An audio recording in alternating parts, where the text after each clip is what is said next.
ព្រះករុណាជាម្ចាស់ជីវិតលើត្បូងខ្ញុំសូមលាចាកលោកនេះឥឡូវនេះភរិយាជាទីស្រឡាញ់របស់ខ្ញុំជាដើម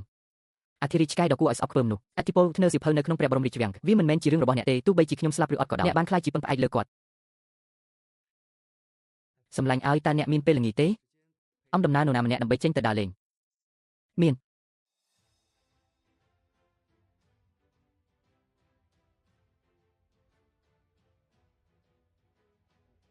អាយ៉ា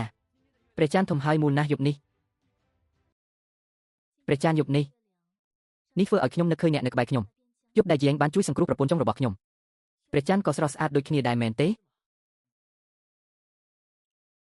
សូមព្រះអង្គទ្រង់ជ្រាបជាក់ជាមិនខានឲ្យព្រះមហាក្សត្រឲ្យ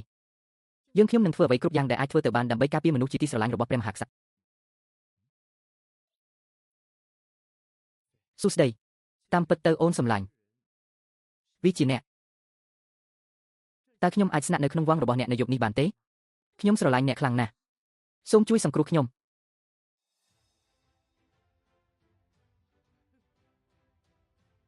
ព្រះមហាក្សត្រកំពុងលេងសើចព្រះករុណាគួរតែប្រញាប់ទៅកាន់ព្រះរាជវាំងរបស់ព្រះមហេសីឈូបើមិនដូច្នោះទេគាត់នឹងអន្ទះសារម្ដងទៀត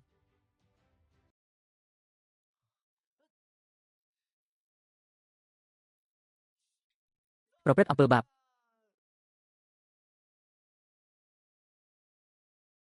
ប្អូនស្រីរបស់ភរិយាយួន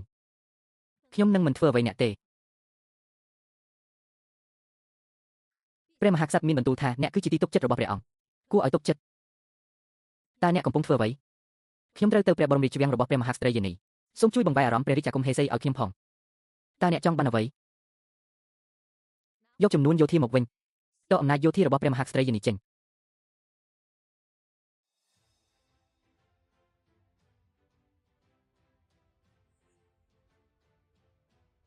ភរិយាស៊ូបានមកលេងយប់ជ្រៅតើមានអ្វីសំខាន់ទេព្រះមហេសីឲ្យតើអ្នកដឹងពីប្រភពដើមពិតរបស់អ្នកម្នាងយ៉ាងទេអ្នកអាចចុះទៅមុនបាន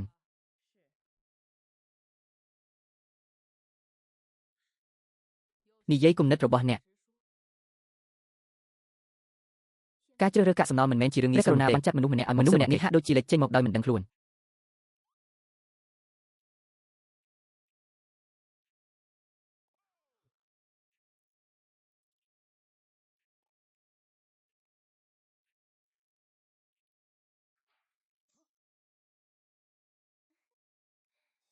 ឲ្យព្រះមហាក្សត្រឲ្យ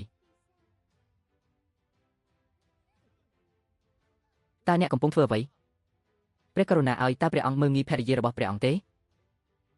មេឃដូចជាសមុទ្រទេ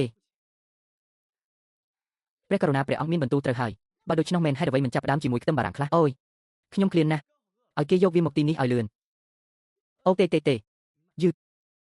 បន្ថយល្បឿនទៅខ្ញុំមិនប្រញាប់ទេព្រះមហាក្សត្រីយានីបានត្រៀមលក្ខណៈរួចរាល់ហើយ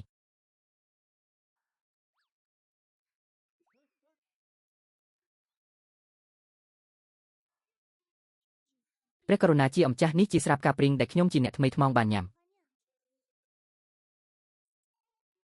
ឆេងតើគាត់កំពុងព្យាយាមធ្វើឲ្យខ្ញុំស្រវឹងមែនទេអ្នកសុខសប្បាយជីទេតើព្រះករុណាចង់ឲ្យខ្ញុំបម្រើព្រះអង្គទេមកចុះខ្ញុំនឹងបម្រើអ្នក